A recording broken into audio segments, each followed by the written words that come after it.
the attack when defending. I think it's like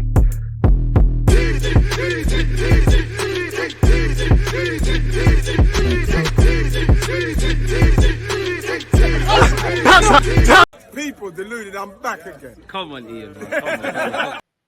Come Come on, Ian. Thank you very much for that introduction. People deluded. I'm back again. Good morning, good afternoon, good evening, and in some cases, good night. Now, a quick one, and I don't know how to share this. The first thing I'll say is start off somewhat negative. On one hand, I don't really want to praise a club for doing the right things and doing the competent things and doing what we should. But Arsenal, prior to EDU and Arteta, and actually Richard Garlick and all the other people that are around them that we don't always see, we should be doing this. You shouldn't be praised for behaving as a big club. You shouldn't be praised in life, I believe, for necessarily doing the right things, which in normal walk of life, getting up, going to work, sleeping early, all of these things, that comes with the territory of wanting to get somewhere in life.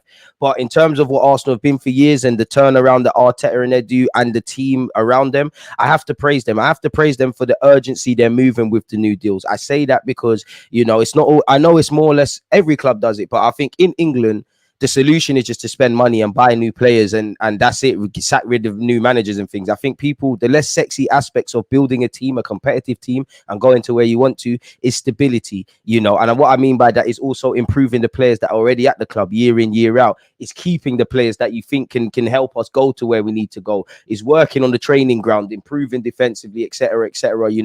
Gabriel Jesus and Zinchenko, for example, joined Arsenal last summer, and they were fantastic in that inverted left back role, and Jesus as a pressing forward, for whatever you want to say. But that's only half the job. It's down to the training and what Arsenal and specifically Arteta have done with the season that has obviously played out, rightly or wrongly, good or bad. And also I would say, looking back pre-season, the relationships that are building all over the field with the defensive unit, the midfield unit, the attacking unit, the attacker midfield, the midfield and defense, and the whole collective team. Our first attacker is Ramsdale with playing out from the back. Our first defender is Eddie Nketiah, Trossard, Martinelli, or Gabriel Jesus, who's ever playing through the nine. Now, there's still a long way to go, but I have to praise the club for showing urgency to getting players to sign new deals. When I look at it, you look at people like Balogun, whose contract is running down, Emil Smith-Rowe and Tierney. We're in a position of strength in that these three players could leave, less likely Smith-Rowe, and I'll write it if Smith-Rowe's gone, but they're under contract for a long period of time.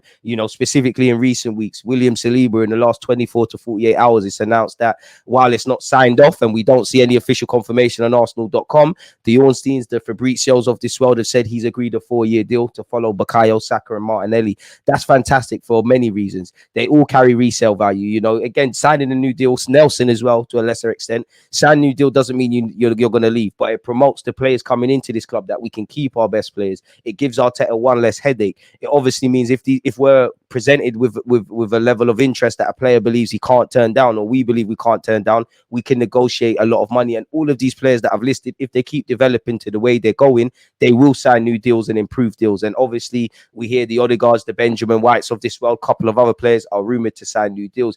Finally behaving like the big club we are, finally moving with a sense of urgency. Now, we don't have, there's a bunch of things that Edu, Arteta and Cole have to do and get right in this transfer window. We need a right back, we need a right-sided centre back, we need to potentially move for a left back if Tierney goes. We need a couple of midfielders if we can. In my opinion, we need a different sort of number 9, a more physical striker that can give us something different in certain games. And if you can, another right winger to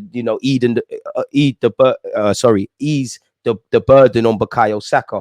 But it means definitely where Saka and Saliba are concerned during this summer, that's one less saga, because there has to have been a possibility to sell William Saliba in particular. I'm sure they would have not sold him, and we would have gone into next season trying to convince him to sign a new deal, and we would have been at his mercy in January to not agree a fee or a free transfer, better yet, away from the club. So that's one less storyline, that's one less transfer saga that we have to deal with. And now that we've signed off on what I would deem the priority contracts, and we've obviously made a decision over Granit Xhaka's future, because it's come out that there's never been an offer of an extension on the table. Fabrizio Romano said so. Regardless of how Xhaka is viewed within the team internally and mentality and all of that sort of stuff on paper, regardless of how the season went, which is probably the best case scenario for Xhaka, excluding winning a trophy and bowing out like that, like a Gundogan if he leaves City, this was always going to happen. As I said, a major part of this summer is still to be done. We need to bring in midfielders. We need to, bring in a lot of players for that, really and truly, that can help us. We obviously, where the Pepes and Co of this world, we need to get rid of certain players. And obviously, you can't do everything. I don't know if Pepe, Lokonga, and Tavares are going to field permanent transfer offers, or if you're going to have to just take long fees, especially because Pepe's contract is running down. Everything has to be up for debate where Pepe is concerned, you know, ripping up his contract, letting him go out on loan where you pay for the last year, you paid not 100% of his wages, but 50% of his wages. You get a couple of million on a loan deal, or it, you know, he stays at the club, which I can't see happening, and he gets a new burst of life under Mikel Arteta. And I'm focusing on Pepe, you know, Lokonga, Tavares, these sort of guys probably are going to be moved on unless a miracle in their case happens, which would be good for the club. So I on one hand, I don't want to praise, you know, a lot of the things I praise Arteta for and Edu and Cole, I praise you for because you're doing well, and same way you get criticized, you deserve praise. But on the other hand, you know, you should be doing this anyways, really and truly. You should be doing this anyways. No one's going to praise Lionel Messi and Ronaldo for working hard on the training ground. It comes with the territory of the position they're in. But it's nice to see we're finally moving with urgency. We're making the right decisions. And it's football, innit? You're always going to have sagas in terms of incomings and outgoings, but it's not the typical sort of saga. As I said, there's major work still to be done, but I have to give praise where we're concerned, you know. And obviously the jury for a lot of Arsenal fans is still going to be out on Edu. We're going to have to see if he can convince Declan Rice and Caicedo or people of that skill set to come to the club. There's still a lot of work to be done, really and truly. You know, on paper, Mikel Arteta is contracted until 2025. You'd imagine talks over a new improved deal for Arteta, or is a case of when and not if. Balogun's contracted until 2025. Do you give him a new deal and convince him to stay, or do you bite the bullet and sell him? Obviously, Thomas Partey is probably going to be the next one. You know, probably not the, you know, probably of importance, but you know, committing the 2024s, it seems like Odegaard and Ben White, and then after that, Partey might take precedent. You've obviously got someone like young Charlie Patino, who's contracted until 2024 as well.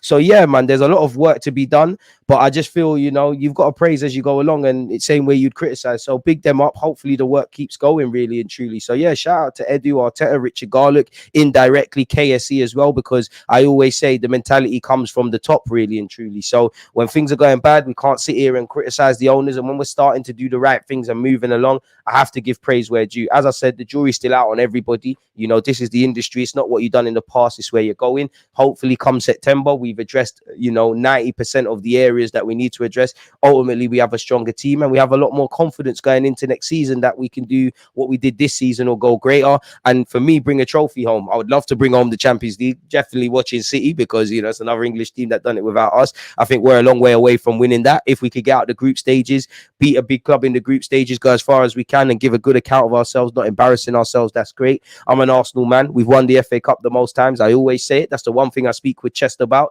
We need to bring the FA Cup home. If you could bring home the League Cup, if you can bring home the Premier League and Champions League, who would say no to that? So yeah, let's just go and try and begin the path of becoming a title winning team, really, and being spoken about. It's the impossible, but you need to look at the teams that are above you. Who doesn't want to be Man City? That should be the goal. And what I mean by that is we're Arsenal, we've got our own identity, but purely in terms of being mentioned in terms of greatness, a three-peat, a treble, every team should be aspiring to do that. And you should be looking at the best in any industry of any walk of life, you know, really and truly. If you want to be the best boxer, you look at Muhammad Ali and you look at Mayweather and people like that. You want to be a good runner, you look at what Usain Bolt was doing, innit? So yeah, you want to be a good YouTuber, you look at Deluded. Nah, I had to gas myself. But on a serious note, banner aside, let me know your thoughts. I just thought there's not really a purpose of this video. I just thought, let me give them their hells up, really and truly, especially Edu, because where Mikel Arteta is concerned, you can see what he does. You can't see him working on the training ground. You don't really know what he's told the players to do and not to do and all of these things. But if you win or lose, you can critique him appropriately. The players as well. Edu, it's an impossible job, because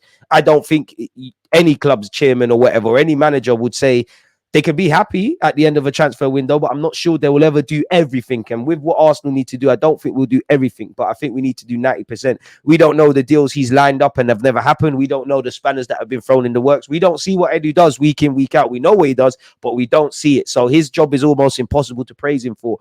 But I do think you need to praise people when they deserve it. So hopefully I'm still this upbeat and speaking about them lot in the same manner I am now in September. Let me know your thoughts. Comment, like, subscribe, check out the rest of the vids. Stay blessed, stay safe. I'm out.